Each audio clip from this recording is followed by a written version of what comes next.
एकदम शांत।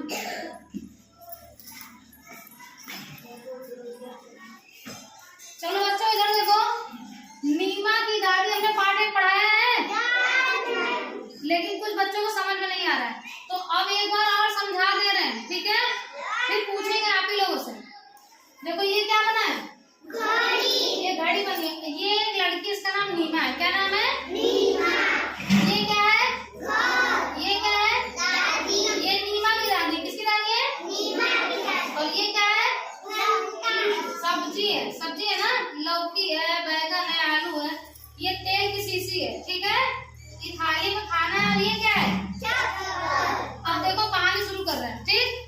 ये जो नीमा है, घड़ी में 2 बज रहे होते हैं। नीमा जो होती है वो अपने स्कूल से घर लौटती है। कहाँ लौटती है?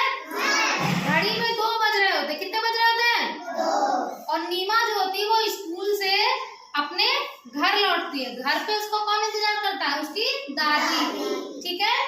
उसकी दादी उस समय क्या करती है? सब्जी काट रही होती है। क्या करती है? कभी उसकी दादी सब्जी काट रही होती है, ठीक है?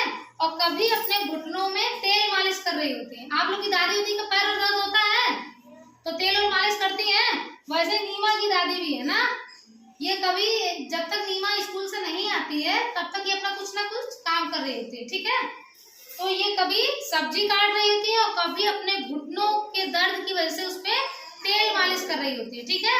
घुटनों में दर्द होने की वजह से वो कहीं आती जाती नहीं है, ठीक?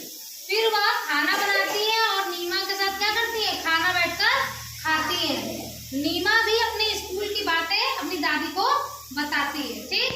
फिर शाम होती है और नीमा कहती है कि दादी मैं खेलने बाहर जा रही हूँ। तो उसकी दादी आवाज देती है कि नीमा रुको। तो नीमा पीछे से पलटती है और कहती है कि क्या दादी? तो नीमा की दादी कहती है कि रुको, तुम मत जाओ, अकेले जो है मेरा टाइम नहीं कटता, मतलब टाइम यानी समय, मेरा समय नहीं बीतता है। तो नीमा इतना सुनते ही क्या करती है? कहती है कि अरे दादी समय कैसे नहीं बीतता, मैं 5 मिनट में खेलने जाती हूँ और झट से 6 बज जाते हैं। तो उसकी दादी हंसने लगती है ना। फिर नीमा दौड़ कर जाती है और अपनी दादी की चप्पलें लाती है, ठीक है? और फिर नीमा और उसकी दादी दोनों मिलकर खेल के मैदान की ओर चले जाते हैं घूमने, ठीक? इतनी सी कहानी, और कुछ नहीं।